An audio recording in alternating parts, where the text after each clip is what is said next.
Hi guys and welcome back to another DrAce video, and today we're going to be playing TT Isle of Man 3 Ride on the Edge.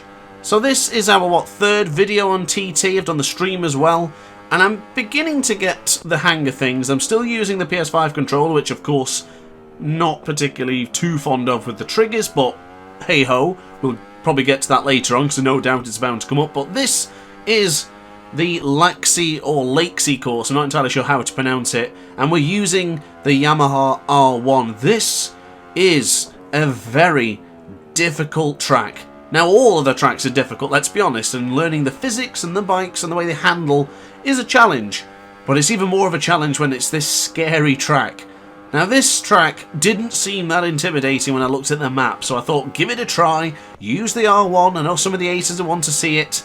It should be a pretty fun video, and don't get me wrong, it was fun, it was certainly intense, and the adrenaline that I felt from trying to stay on board the bike as long as possible was certainly something I've not felt in a while for the bike games, and I've got to say, I'm really enjoying TT3. Of course it has its issues. I'm not a big fan of the fact that there's a lot of texture popping, there's, you know, distant load times and stuff like that, like far in the distance you see things popping in, popping out. It's a bit annoying, but grand scheme of things, I'm too busy focusing on this track and the graph, or the map should I say, in the bottom left hand corner of the screen.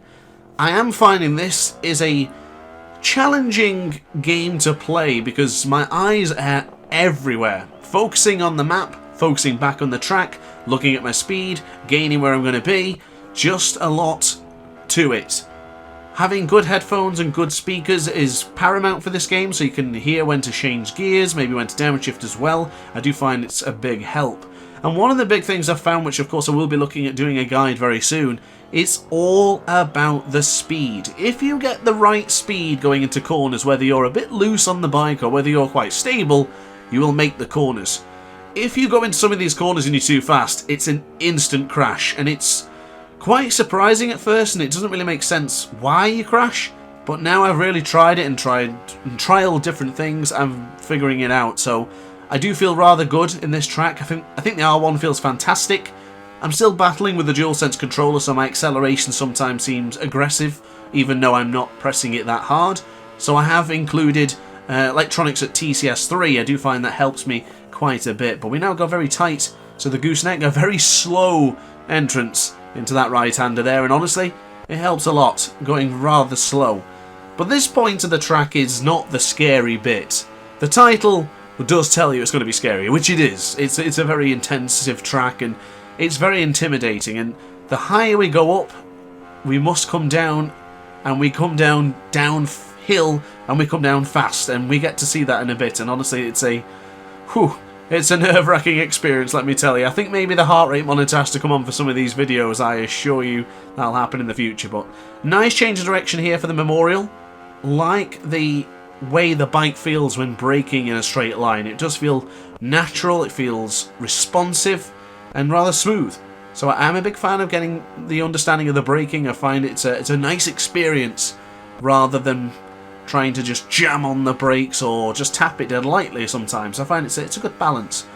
But here in this circuit, yeah, if you've not tried this one yet and you have this game, definitely give it a try. It's absolutely fantastic. There's some real big long straights, which unfortunately after doing this video a couple of times, I used to get up to about here and the next part, but towards the latter stages is where I'd never been, so there'll be an experience for us both through this video. But now into the left-hand side, I'm going to drop a bit of speed. Probably didn't need to lose that much speed, but it's better to go a little bit too slow than to go too fast and go down the hill. As goodness me, we got caught on a bit of the soil there near the grass. Do need to just keep the bike in the middle of the circuit and avoid touching anything on the walls or to the sides or any of the barriers. And of course, ahead of you, if you see the red and white barriers, make sure to brake. The texture popping, yeah, it's a bit gash and it does sometimes take a while for it to pop in, but when you see it and you've looked at the map, use that as an inspiration to start braking, because otherwise you'll never stop. I can assure you. So in the distance we're not seeing any barriers, so gradually go on your own volition on that one, and at this point I did, and we ran it in a little bit too deep. But this is a qualifying. I think the difficulty's on 80% or 75%, so I am curious to see where we're going to finish. Now, we did start from the autopilot, which is not going to give us the maximum amount of speed, but ultimately, I need more speed around the whole duration of the TT rather than just a start and finish straight, of course, which doesn't really give you that much time. But if I was competing with very close lap times, then I guess that would be a spot for us to improve upon. But going into the Brandywell, we're going to bring up the power now and keep it on the straight. Back over to the right hand side, and I'm going to slowly start beginning to brake here. I don't know how tight this apex is. Doesn't look very tight, but you never know. The graph and the map can be a little bit misleading as we steady. Getting a bit too eager, and look at that for a tight hairpin. Let's really slow this down now, nice and early, gradually bringing the power down all the way down to about 35 miles an hour, and we slowly bring on the power. Now this is where things get scary. Anywhere when you go downhill, I'm nervous. I don't mind going uphill, it's going downhill which I find really intimidating. You can't see much. This is probably where the helmet cam elitists are going to tell me you need to be in helmet cam because otherwise you'd be able to see the corner. But I would say that maybe the helmet cam would actually help for this part. Any part first person downhill, maybe an assistance. But so far, not too bad. I just feel incredibly slow. And I feel like I want to bring the power on as we go a little bit too deep. Oh, we're in the grass. We're in the grass for the first time. Back on the circuit. If we can stay on board the track, we're back on. Okay, not too bad. Could have been a lot worse there. This part I'm actually familiar with, well, once or twice. But I still couldn't get it stopped there. And we need to go really slow here. It almost looks like we're going too slow, which I think we are. But this bit here, you have to be so slow. Because look at that tight apex.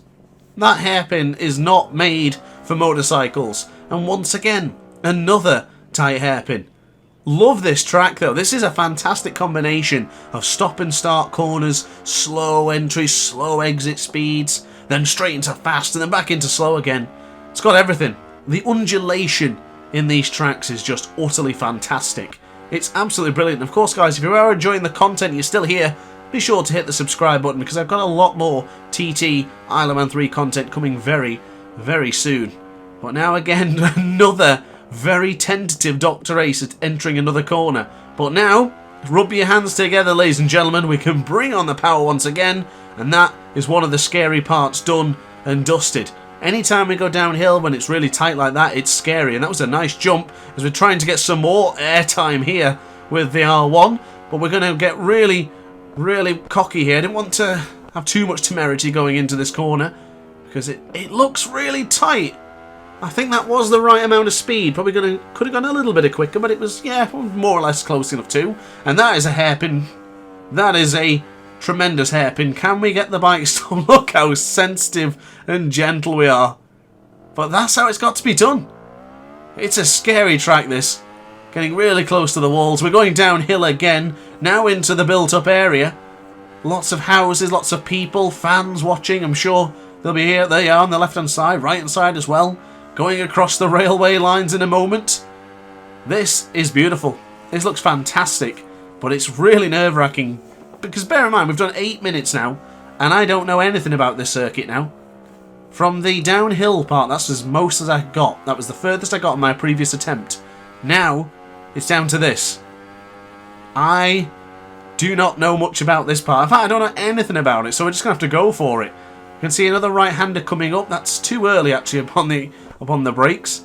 Very cautious Dr. Ace there, as we now get back to the left-hand side. Back over to the right, and I'm thrilled the fact that we haven't crashed. Yes, we went off the track, and yes, it was embarrassing, but it's okay. We're moving in the right direction. As long as we take our time, we can tackle the scary track. God, it was really scary. I mean, at any point when it's a downhill section, as I say, I don't want to know. Oh, getting close to the wall there. Helmet almost scraping the brick wall. That was very close. It was more like a... Oh, God. Could have scratched the pink straight off the AGV helmet. But now into the left-hand side. I'm going to have to start slowing down a little bit. I don't know how tight this is. Okay, not too bad. Still, once again, a little bit too slow upon the entrance. And here is the train. It would be great to see a train go past. That would be something else. But I think I guess that's rather pointless in the grand scheme of things. But yeah, you're looking at a lot of texture pop into the right hand side there. The wall around this part is just popping in all the time. It is distracting, but it's not the worst. But look at that view. Not the greatest of skyboxes either, but it's pretty cool nonetheless. As we now go nice and gentle upon the brakes. Got to be very careful here. Small bump in the middle of the circuit, which I found almost of a heart-stopping moment. And now back over to the left-hand side. We're really getting the confidence with this circuit now. Hopefully this doesn't come back and bite us in the backside, but for now, I feel pretty good. There's a small kink in the road here. Didn't need to slow down that much, apparently. I got a little bit too tentative. It's better to be too slow than it is too fast, of course, as I said. No! Oh no, we're getting caught in the rubber strip! Oh, the tree! Oh no! Oh, I absolutely clattered into the tree. 10.5 minutes of that lap time was perfect. And then finally, the fear of crashing finally overcome us. What a beautiful circuit though. I love this track. It was not easy. Not easy in the slightest. It was scary, it was intimidating. But here is the final stretch now. You can see around the map it gives you an indication of how much of the track is left to go, and there's not much. So we must be closing in on a part I'm familiar with, surely. But I still don't recognise any of this. Really good slow braking into the right-hander there. Small moment upon the acceleration. And back across to the left-hand side. Oh, steady. Really close to that little bit of a step there. And then we've got another straight appearing after a somewhat tight apex. Managed to enter with the right speed, and we now bring on the power.